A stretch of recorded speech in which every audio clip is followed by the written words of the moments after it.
한 주 은혜 가운데 잘 지내셨습니까? 지난주에 제가 여쭤봤던 대로 지난 한 주간도 월동 준비 잘 하셨습니까? 멋진 하늘을 한 번 더 바라보면서 또 이제 꽃이 만개한 것 같은데 그 꽃들을 바라보면서 또 지난 겨울 너무 길었는데 또 따뜻하게 지내라고 또 여름을 또 일찍 보내주셔서 또 감사하고, 또 너무 더워질 법하니까 이렇게 비를 또 내려주셔서 또 쿨링다운 시켜주시니, 이곳 에드먼턴은 무더운 여름이 그렇게 쉽게 오진 않는 살만한 곳이구나, 은혜가 넘치는 것 같습니다. 그런데 오늘 저희 청년부가요, 1년에 한 번 기대하고 기다리던 야외 예배를 드리는 날입니다. 청년들은요, 지금 마음이 다운돼 있고, 야외에서 고기를 구워 먹으려고 지금 다짐뱅하는데, 그래서 어떻게 할지 일단 예배는 드리고, 비가 좀 잠잠해지면 그럼에도 우비를 맞고서라도 밖에서 고기를 구워 먹겠노라 다짐했는데, 비가 좀 잠잠해졌으면 좋겠습니다. 그렇지 않으면 교회에서 이렇게 행사를 하려고 합니다. 그럼에도 함께 나눌 수 있는, 삼겹살을 구워 먹을 수 있는 믿음의 형제 자매가 있기에 우리의 영적 월동 준비에 큰 점수가 적립되지 않나, 그런 마음으로 오늘도 이 자리에 우리가 모였습니다. 그렇게 옆에 분들과 다시 한번 인사 나누겠습니다. 월동 준비 잘합시다. 네. 네. 네. 저희는 지난 두 번의 시간을 걸쳐서 38년 동안 절망의 자리에 누워있던 그 병자가 예수님을 만남으로 치유받았던 이야기를 나누었습니다.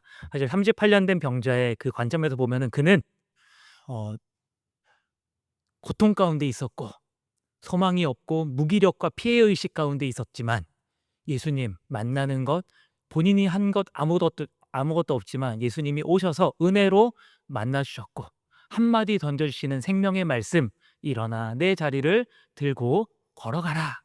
그 말씀으로 인해서 그는 낫게 되었고, 그 새로운 삶을 살게 되었습니다.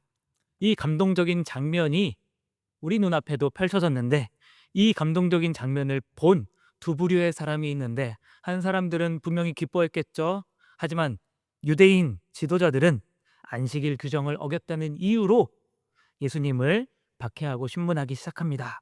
오늘 우리가 읽었던 이 본문은요, 그 예수님에 대한 박해에 대한 예수님의 답변, 예수님 스스로 변호하시는 그 내용의 전반부 내용입니다.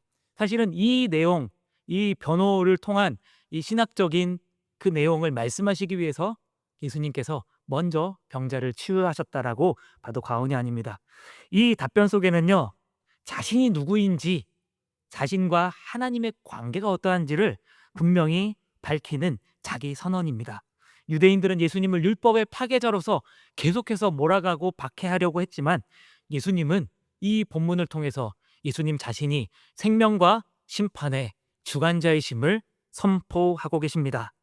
우리가 오늘 이 말씀을 따라가면서 생명과 심판의 주관자이신 그 예수님에 대해서 알고, 그 생명의 주관자이신 예수님이 오늘 2026년을 살아간 나에게는 어떠한 의미로서 다가오고 있는지, 그리고 그분이 나에게 실제로 주는 소망은, 은혜는 무엇인지 다시 한번 알지만 다시 한번 나누어 보고자 합니다. 그래서 먼저 예수님께서는요, 하나님과 그 예수님 자신의 관계가 어떠한지를 먼저 말씀하세요. 그리고 그 관계 속에서 드러나는 권위에 대해서 설명하십니다. 예수님은요, 자신들을 비난하는 그 사람들을 향해서 첫 마디를 던지십니다. 그 마디가 강력한 말씀이죠. 오늘 본문 17절인데요. 오늘 본문 앞에 나오는 17절. 내 아버지께서 일하시니 나도 일한다 라고 하는 이 말씀. 그런데 이게 단순한 한 문장을 넘어서서 유대인들에게 있어서는 절대로 받아들일 수 없는 그런 말씀입니다. 왜냐하면 안식일을 어긴 것, 이것을 뛰어넘는 더 큰 문제가 발생했어요. 그게 뭐냐? 하나님을 감히, 우리의 하나님을, 나의 하나님을 자기의 친아버지라고 말하면서 하나님의 위치를 낮추는 게 아니라 그 예수님 자신의 위치를 하나님과 같은 높은 위치로 올리고 있거든요. 그러니까 유대인들은 절대로 용납할 수 없는 친성 모독, 그 죄를 발견한 겁니다. 여기서 우리가 주목해야 할 것은요, 예수님께서 일하시는 예수님의 방식입니다. 오늘 보면 19절을요 다시 한번 보면 이렇게 기록되어 있습니다. 아들이 아버지께서 하시는 일을 보지 않고는 아무것도 스스로 할 수 없나니 아버지께서 행하시는 그것을 아들도 그와 같이 행하느니라 라고 하면서 본인이 하나님의 아들로서 이 땅에 했는데 하나님 아버지께서 하시는 일을 보지 않고는 아무것도 스스로는 하지 않는다. 이 말은 곧 내가 이곳을 선포하고 가르치고 낫게 하고 회복시키는 그 모든 것은 하늘 아버지의 뜻 가운데서 이루어지는 것이다. 이 말은 곧 하나님과 내가 그런 관계 속에 묶여 있다라고 하는 것. 그래서 19절은요. 17절의 그 강력한 선포에 대한 설명입니다. 내 아버지께서 일하시니 나도 일한다라고 하는 것은 나는 하나님의 뜻대로 일한다. 예수님은요. 결코 독단적으로 일하시는 경우가 없습니다. 물론 예수님은 하나님이시기에 독단적으로 하실 수 있는 분명한 위치에 계시지만 아버지가 행하시는 그 사랑과 치유의 일 그리고 하나님의 그 계획 그대로 아들로서 보고 순종하고 계신 것입니다. 38년 된 병자를 찾아가시는 것도 예수님께서 오늘 이곳에 산책을 나오셨다가 우연히 그곳에 들려서 우연히 그 사람을 만나서 오늘도 기분도 그런데 내가 오늘 한 건 해야 되겠다라고 하는 그런 우연 속에 일어난 것이 아니라는 것입니다. 죽어가는 영혼을 살리시려는 하늘 아버지의 그 구원 계획, 하나님의 구속의 열심, 그것을 이 땅에서 밝히 보이면서 이루고자 하시는 그 하나님의 계획 가운데 그 계획을 이루시기 위해서 예수님께서 굳이 축제의 그 도시 예루살렘에서 차갑게 식어있는 차가운 현실이 있는 베데스다를 향해서 나아간 것이라는 겁니다. 우리에게 있어서 우리의 구원도 마찬가지입니다. 우리가 오늘 이 자리에 있는 것도 이 자리에서 예배할 수 있는 것도요. 하늘아버지의 위대한 구원 계획이 있었기에 그리고 그 구원 계획에 순종하여 이 땅에 오셔서 그 모든 것들을 선포하시고 십자가까지 죽기까지 순종하신 그 예수님의 순종과 희생의 결과임을 우리는 잊지 말아야만 합니다. 그것을 잊은 사람은요. 잊고 이 예배당에 나오는 사람은 결코 그리스도인이라 말할 수 없고 그냥 교회에 속한 교회 멤버 교회 교인이라고 말할 수 있을지라도 그를 향해서 하나님의 자녀 하나님의 백성 그리스도인이라고는 우리가 말할 수 없을 수도 있습니다. 예수님은요. 하나님으로서 이 땅에 하나님의 아들로서 생명 살리기를 하기 위해서 생명 바꾸기를 하기 위해서 가장 위대한 막교환을 하기 위해서 하나님의 뜻 가운데 이 땅에 오셨음을 그리고 그 행함을 통해서 하늘아버지와 자신의 관계가 그리고 내가 행하는 이 모든 권위가 그곳에서부터 임하게 됨을 자신을 대적하는 유대인들에게 선포하며 공격 아닌 공격을 하고 계십니다. 그리고 이 말씀을 통해서 이어서 예수님은 생명과 심판의 주권이 자기 자신에게 있다는 사실을 이어서 말씀하십니다. 오늘 본문 21절, 22절 말씀을 제가 새번역 성경으로 준비했는데요. 새번역 성경 한번 보시면서 제가 읽어보겠습니다. 아버지께서 죽은 사람들을 일으켜 살리시니 아들도 자기가 원하는 사람들을 살린다. 하나님께서 살리길 원하시니까 나도 살린다라고 얘기합니다. 아버지께서는 아무도 심판하지 않으시고 심판하는 일을 모두 아들에게 맡기셨다. 사실 성경에서 죽은 자들을 살리는 것과 세상의 심판은 오직 하나님의 유일한 고유 권한입니다. 그런데 예수님이 이 땅에 오신 다음부터 내가 이곳에서 하나님의 뜻을 따라 일하는 이 순간부터는 그 심판도 하나님이 스스로 하지 않으시고 그 심판의 모든 권한을 나에게 맡겨주었다. 아버지께서는 이제는 아무도 심판하지 않으시고 심판하는 모든 일을 나에게 맡겨주었기에 내가 생명도 살리고 심판도 할 것이다 라고 하면서 대적하는 너희들에게 그들에게 심판을 받지 않게 해서 조심하라 생명 가운데로 오라라고 하는 것을 말씀하고 계시는 겁니다. 그 권세가 자신에게 있다는 것 예수님께서는 27절을 통해서도 또 다시 한번 명확하게 말씀하십니다. 27절을 보면요. 또 아버지께서는 아들에게 심판하는 권한을 주셨다. 그런데 그 이유에 대해서 또 이렇게 설명하십니다. 그것은 아들이 인자이기 때문이다. 여기서 인자라는 것은 사람의 아들, 왔기 때문에 라고 하는 거예요.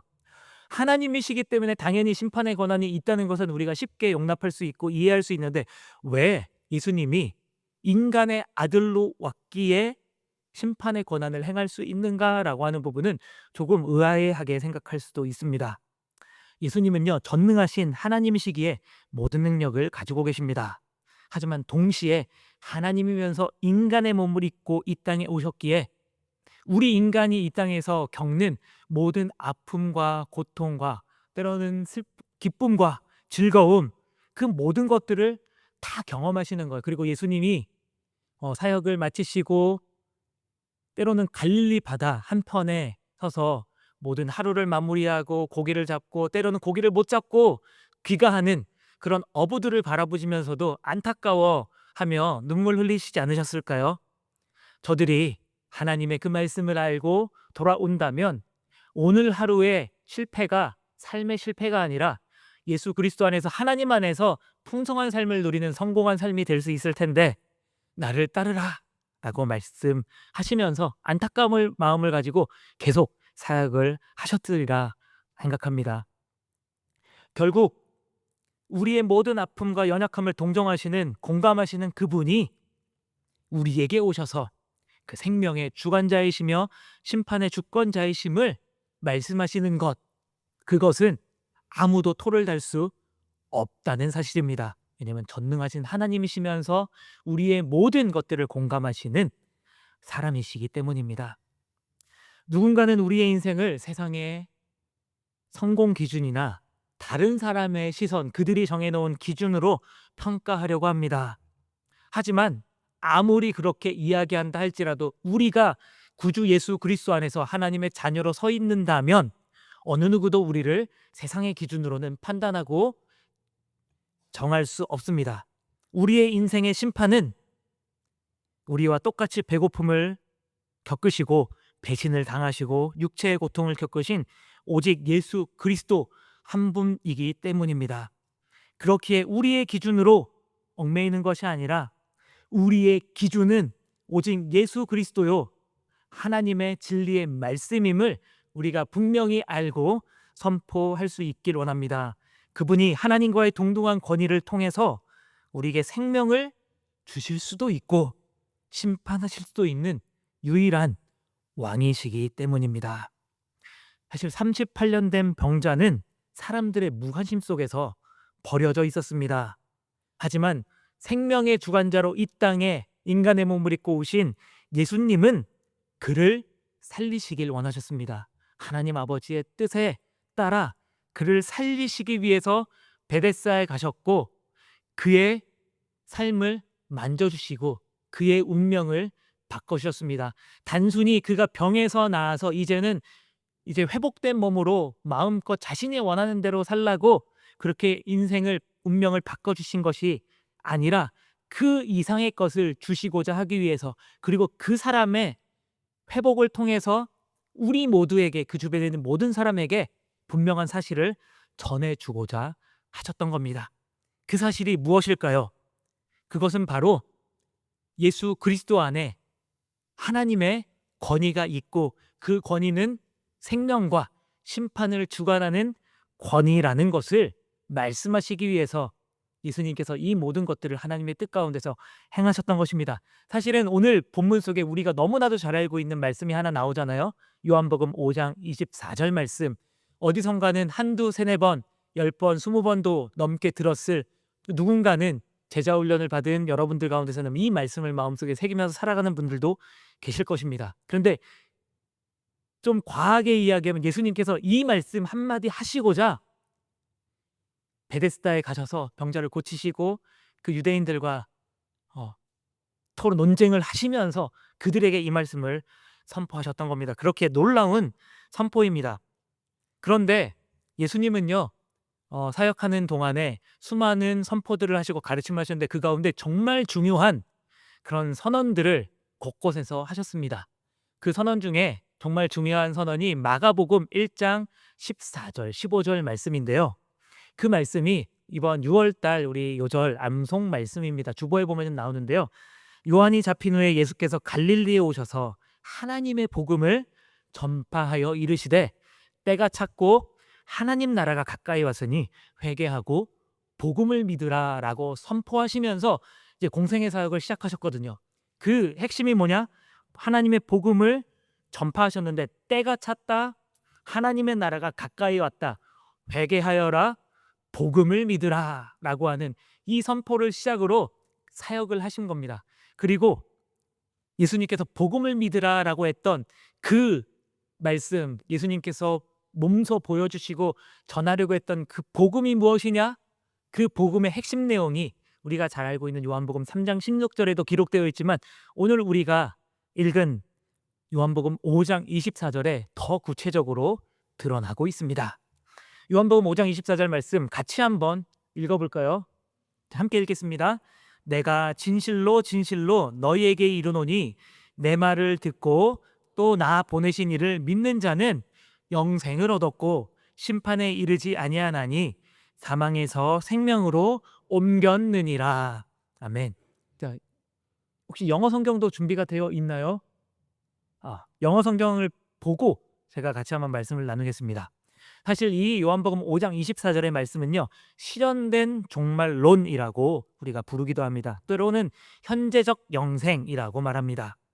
많은 사람들이 구원이라는 것, 그것을 죽어서 가는 내세에서의 누리는 영광이라고 이야기합니다. 그리스도인이라고 말하는 사람들 중에서도 죽어서 가는 천국 티켓 정도로 생각하기도 합니다. 또한 미래에 일어날 일에 대한 보험 정도로 여기기도 합니다. 그러나 예수님은 분명히 말씀하셨어요. 영생을 얻었고, 사실 한글 성경보다는요, 그 헬라어 원어 성경 혹은 영어 성경에서 더 그 분명한 그 표현을 나타내고 있습니다. 그래서 영생을 얻었고가 보면은 has eternal life, 이미 영원한 생명을 가졌다라는 겁니다. 그리고 뭐죠? will not be judged, 심판에 이르지 않는다, 않게 될 것이다지만 않는다라는 확실한 표현입니다. 그리고 마지막은 뭐죠? 사망의 생명으로 옮겼느니라, has crossed over from death to life. 너희가 내 말을 듣고 나 보내신 이를 믿는다면 너희들은 이미 영생을 얻었어. 심판에 이르지 않어. 사망에서 생명의 길로 옮겨졌다라고 분명한 현재 완료되었다라고 하는 그런 시제로 예수님께서 말씀하신 거예요. 그런데 38년 된 병자를 보십시오. 그는 언젠가 하늘에서 천사가 내려올 때, 그 물이 움직일 때 내가 정말 운이 좋아서 다른 사람보다 먼저 그 물에 들어갈 때 낫게 되겠지. 하지만 그 일은 나에겐 일어나지 않을 거야 라고 하면서 그렇게 절망 가운데 있을 때 아무 일도 일어나지 않았습니다. 하지만 은혜로 다가오신 그 예수님의 그 음성을 듣고 믿었을 때, 네가 낫고자 하느냐? 일어나 내 자리를 들고 일어나라 라고 하는 그 말씀을 듣고 믿었을 때 예수님이 이렇게 세워주셨는지 아니면 스스로 일어났는지 성경은 거의에 대해서는 기록하고 있지 않지만 어쨌든 그가 자리를 들고 일어났습니다. 일어났다는 것은 믿었다는 거잖아요. 일어났을 때 아까도 얘기했듯이 단순히 병만 낫게 된 게 아니라 뭘 얻게 되었다고요? 그의 삶이 완전히 바뀌어서 영원한 생명을 얻게 된다는 거예요. 그 순간 그의 삶은 영원한 생명 가운데 이르게 되었다는 것, 그리고 사망의 길로 이뤄갔던 절망 가운데 살아가던, 죽음을 향해 살아가던 그의 삶이 예수님의 말씀을 듣고 믿는 그 순간, 일어나는 그 순간 사망에서 생명으로 옮겨졌습니다. 그래서 그의 남은 삶은 영원한 생명 얻은 자답게 살아가는 그 모든 조건이 갖추어졌던 것입니다. 그러기에 그가 할 수 있는 것은 그 말씀, 그 은혜를 잊지 않고 더 심한 것에 빠지지 않도록 주의하면서 하나님의 말씀, 예수 그리스도의 그 말씀을 기억하면서 생명의 길로 나아가는 것. 아마 그가 그렇게 살아가지 않았을까, 그렇게 생각해 봅니다. 이 땅을 살아가는 우리들은 어떻습니까?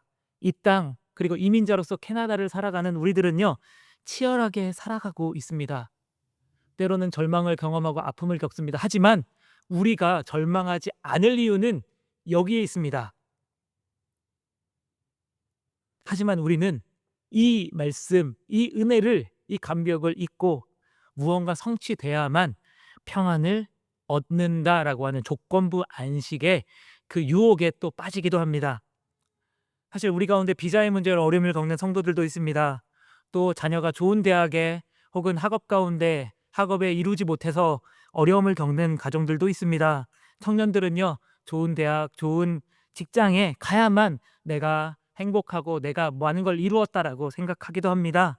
또 우리 가운데서는 이제는 캐나다에 다 적응해선 이제는 집을, 차를 조금 업그레이드 할 때가 되었다. 그래서 우리가 좀 리프레시하고 조금 더 만족감을 누리자라고 하면서 그렇게 해야만 평안히 살 것 같다라고 생각에 빠지기도 합니다. 물론 그 자체가 절대로 나쁜 것은 아닌데 하나님께서 허락해 주시는 것입니다. 하지만 그것들이 채워져야만 우리에게 참된 평안과 소망이 생기는 게 아니라는 겁니다. 그럼에도 불구하고 비바람이 몰아치고 사방으로 우겨싸임을 당할지라도 우리가 그리스도 예수 안에서 하나님의 자녀로서 살아간다면 우리는 영원한 생명을 얻었기에 그런 환경에 상관없이 환경 때문에 점수를 올리는 이 상황이 아니라 정말 복음 안에서 우리가 어디에 있든지 모든 환경을 극복하면서 감사함으로 살아가게 될 수 있다라는 것입니다. 너희가 하나님과 동등한 권위를 가진 내 말을 듣고 나 보내신 하나님을 믿는다면 너는 이미 지금 영원한 생명을 살고 있어. 너의 소속은 사망이 아니라 생명이야 라고 선포하는 그 말씀 가운데 우리가 분명히 나아가 그 앞에 엎드리길 원합니다. 그 선포가 여러분들의 삶에, 오늘의 삶에 어떤 영향을 미치고 계십니까? 영생은요, 단순히 오래 사는 것, 그리고 죽어서도 계속 우리의 영혼은 사는 것, 이 차원을 넘어서는 너무나도 우리가 이해할 수 없는 그런 의미를 담고 있는 그 차원이 영원한 생명이라는 그것입니다. 영원한 생명은요, 오래 사는 것을 뛰어넘어서 하늘의 하나님과 세상의 주관자이신 하나님과 우리가 끊어졌던 우리가 다시 연결되는 것을 의미합니다. 예를 들어 보면 우리가 하루하루 살아갈 때 지금은 스마트폰이 없으면은 너무나도 힘들잖아요. 사실 저희가 대부분의 이곳에 계신 분들은 태어났을 때 어린 시절에 젊었을 때 스마트폰이 없었잖아요. 집에 전화도 없을 때 분들도 계시고 집에 전화만 있었어도 통화하고 약속하고 나아갔는데 이제는 스마트폰이 없으면 그리고 스마트폰의 배터리가 15% 알람이 울리면 이제 불안하고 어떡하지? 이러다가 연락을 못 받는 거 아닌가? 라고 하는 그 순간에 충전기를 얻어서 충전기에 전원이 연결될 때 그 기쁨, 그 쾌감 이거에 수백 배, 수천 배 더한 그것이 하늘의 하나님과 우리가 복음 안에서 연결되는 거랍니다. 스마트폰과 컴퓨터 프로그램에 바이러스가 침투한다면 어떻게 될까요? 갑자기 멈추고 아무것도 되지 않습니다. 그런데 백신 프로그램을 깔고 치료하고 운영 프로그램을 완전히 옛날 것이 아닌 새로운 것으로 깔 때 다시 설치할 때 완전히 업그레이드를 하면은 새로운 환경 속에서 새로운 경험들을 하게 되거든요. 그런데 우리가 하나님과 연결되어서 영원한 생명을 얻는다는 것은 마치 이렇게 우리의 삶에 있었던 우리의 삶의 모든 가치관과 세계관이 완전히 뒤바뀌어서 복음 안에서 하나님의 말씀 안에서 새롭게 살아가는 그래서 우리가 노력하지 않아도 계속해서 복음 안에서 업데이트되고 새롭게 우리가 안전하게 살아갈 수 있는 그런 환경이 우리에게 마련되었다라는 것과 마찬가지입니다. 여러분의 상황이 여전히 38년 된 병자처럼 마비되어 있다라고 생각되고 누군가의 삶이 그렇게 보인다 할지라도 생명과 심판의 주관자 되시는 예수님의 음성을 지금 듣고 신뢰하여 그 앞에 우리가 엎드린다면 여러분은 이미 심판을 이기고 생명의 영역 안으로 들어온 것입니다. 사실 바울도 마찬가지거든요. 다 간지인 줄 알고 모든 것을 할 수 있었을 것 같았던 바울도요. 사실 예수님을 만난 후에 회심하게 됩니다. 예수님을 만나기 직전에 갈 때까지 다 갔습니다. 예수님을 믿는 사람들을 잡아서 죽이고자 그 무리들을 해치고자 와해시키고자 다메섹으로 가는 그 길에서 예수님을 만나고자 해서 만난 게 아니라 예수님께서 직접 강권적으로 만나주셨죠. 그리고 깨달았어요. 회심합니다. 그리고 새 사람이 되었고 영원한 생명이 예수 그리스도 안에서 우리에게 주어진 것이구나 라고 하면서 그의 이후의 삶은 어떻게 되었을까요? 복음을 전하는 복음 안에서 새 생명 얻은 자답게 살아가는 삶으로 살아갑니다. 사실 바울은요, 그 전에 세상적으로 봤을 때는요, 가장 좋은 대학교, 가장 유명한, 가장 훌륭한 교수님인 가말리엘 밑에서 배웠던, 지금으로 따지면 엘리트 중에 엘리트고요. 가정환경도 부유했던 것 같고, 그로 인해서 유대인이지만 로마 시민권을 얻게 되었어요. 그러니까 세상적으로는 모든 것을 다 할 수 있는 것처럼 느꼈지만 주님께서 그의 눈을 가려버리시고 그의 갈 길을 막아버리시니까는 내가 모든 걸 할 수 없는 사람이구나. 내 주변에 사방으로 우겨싸임을 당할 때 내가 알고 있었던 성경의 지식으로는 해결할 수 없구나. 지식만으로는 아니구나 라고 하는 것을 깨달았습니다. 그래서 그가 평생 경험하고 깨달았던 사실을 로마에 있는 교회 성도들에게 이렇게 외칩니다. 예수님께서 선포하셨던 그 말씀, 바울 나름대로의 경험을 담아서 선포하는 내용이 로마서 1장 16절 17절 말씀입니다. 앞에 한번 화면에 띄워주실까요? 바울이 이렇게 선언합니다. 내가 복음을 부끄러워하지 아니하노니 이 복음은 모든 믿는 자에게 구원을 주시는 하나님의 능력이 됨이라. 같이 한번 16절 읽어볼까요? 시작. 내가 복음을 부끄러워하지 아니하노니 이 복음은 모든 믿는 자에게 구원을 주시는 하나님의 능력이 됨이라. 사실 예수님을 만난 이후에 회심한 이후에 바울은요, 사실은 그가 경험했던 모든 박해와 어려움들을 따졌을 때는, 그리고 그가 그 다음에 복음을 전하면서 어떤 삶을 살았는지 우리는 다 알고 있습니다. 모든 것들을 다 내려놓고 텐트 메이커로서 유랑하면서 복음을 전하기 위해서 그 본인의 삶을 스스로 하기 위해서 자비량 복음 전도자, 자비량 선교사가 되어서 살아갔습니다. 가는 곳곳마다 바울과 그의 일행을 환영한 게 아니라요, 배척하고 멀리했습니다. 그래서 사실은 사방으로 우겨싸임을 당하고 파도를 맞으면 수십 번 수백 번도 더 맞았고 죽을 위기도 몇 번, 태형도 맞고 수많은 어려움을 겪었습니다. 그래서 내가 복음을 믿는다는 게 너무 부끄러워, 후회돼 라고 인간적인 생각을 할 수 있다면 수십 번도 더 했을 것입니다. 하지만 이 복음 안에, 이 복음을 믿는 자에게 구원을 주시는 하나님의 능력이 있음을 알았기에 그가 예수님을 만나는 그 다메섹 도상에서 예수님을 만나고 믿음으로 그의 삶은 사망에서 생명으로 이미 옮겨졌기에 구원을 주시는 하나님의 능력이 이 복음 안에 있습니다.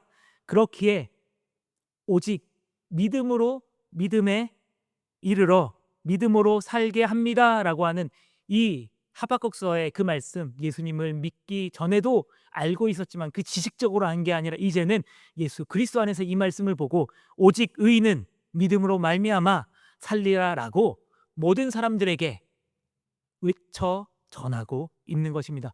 목숨 걸 정도로 그렇게 할 만한 가치가 복음 가운데 있다라는 거고, 복음이 우리에게 주는 소망이 그만한 능력과 그만한 기쁨이 된다는 겁니다. 우리 이 남은 인생을 모두 걸어도 될 만큼 복음의 능력은 강력하다는 겁니다.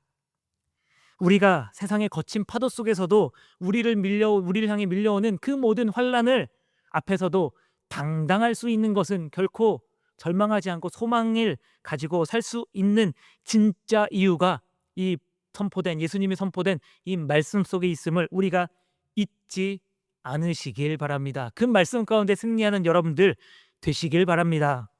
그런데 예수님은요, 여기서 마지막 한 가지를 더 말씀하세요. 오늘 전반부의 마지막, 죽은 자를 깨우시는 그 음성, 그리고 두 종류의 부활이 있음을 선포하십니다. 오늘 보면 25절을 보면요, 이렇게 말씀하세요. 진실로 진실로 너희에게 이르노니 죽은 자들이 하나님의 아들의 음성을 들을 때가 오나니 곧 이때라. 듣는 자는 살아나리라. 이 말은 곧 모든 인간은 결국 육신은 죽을 거야 라고 하는 그 전제를 두고 말씀하십니다. 하지만 그들에게도 부활은 있다라고 하면서 두 가지 부활을 말씀하십니다. 첫 번째는 현재적인 부활입니다. 복음을 듣고 영적으로 죽었던 자들이 살아나는 지금 이 순간입니다. 아직 예수님을 마음속으로 영접하지 못한 분이 계시다면 예수님을 믿게 되는 그 순간 우리의 영혼은 깨어나서 부활해서 사망에서 생명으로 옮겨지는 것입니다.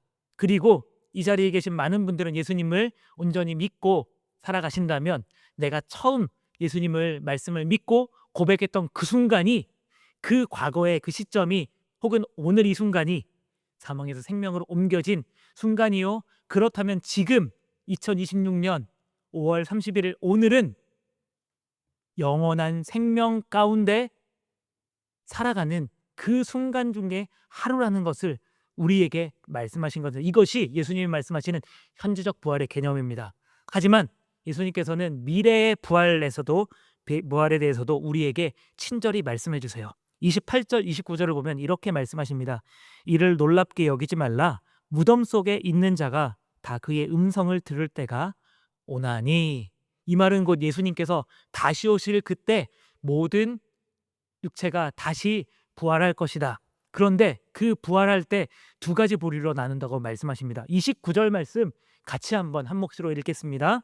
선한 일을 행하는 자는 생명의 부활로, 악한 일을 행하는 자는 심판의 부활로 나아오리라.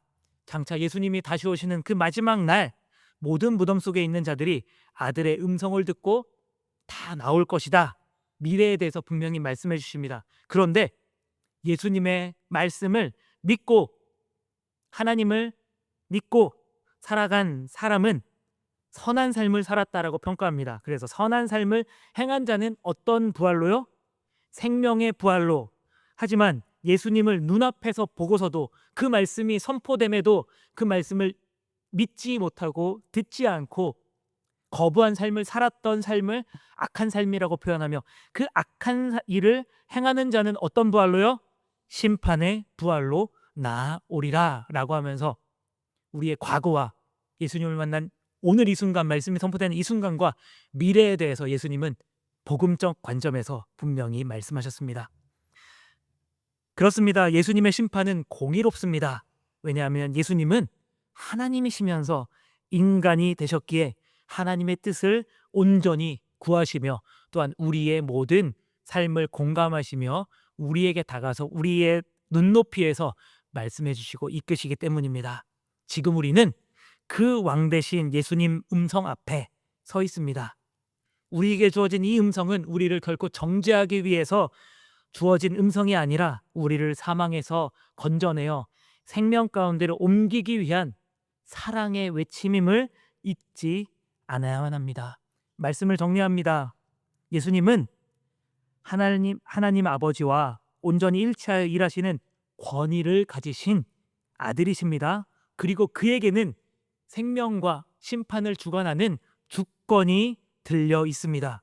그 왕이 오늘 우리에게 말씀하십니다. 내 말을 믿으라. 나 보내신 이를 믿으라. 그렇다면 영원한 생명을 누린다. 사랑하는 중앙교회 성도 여러분, 38년 동안 짓누르던 그의 병과 그로 인한 무기력과 피해의식은 예수님의 음성 한마디에 끝이 났습니다. 마찬가지로 우리를 짓누르고 있는 나의 삶의 문제, 나를 스스로 가두고 있는 미래에 대한 불안감, 과거의 실패, 때로는 다른 사람의 그 평가라는 그 기준과 그 감옥에서 우리는 자유할 수 있습니다. 복음 안에서 자유해야만 합니다. 우리는 이미 사망의 길에서 생명으로 옮겨진 자들이기 때문입니다. 우리가 오늘 이 말씀을 함께 선포하도록 하겠습니다. 제가 먼저 선포하면 여러분들이 따라서 함께 주님 앞에서 고백하기로 합니다. 나는 이미 영원한 생명을 얻었다. 나는 심판에 이르지 않는다. 나는 사망에서 생명으로 옮겨졌다. 믿으십니까?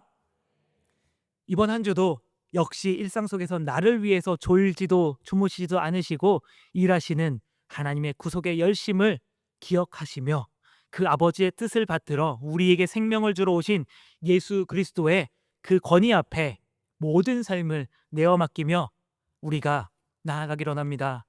우리가 아까 찬양했던 대로 공허한 이 세상에 소망이 하나 없지만 어둠은 갈라지고 빛이 내리고 우리의 소망을 주님께서 이루어 주셨습니다. 그렇기에 모든 생명 있는 자들이 주님을 찬양해야 할 것입니다. 우리가 그 찬양하는 자로서 우리의 소망을, 절망이 아닌 소망을 주님 앞에 외치며 주님 앞에 나아가는 우리의 한 주, 우리의 하루하루의 삶, 우리 앞으로의 모든 영원한 생명을 살아가는 우리의 삶이 되기를 간절히 소망합니다. 기도하겠습니다.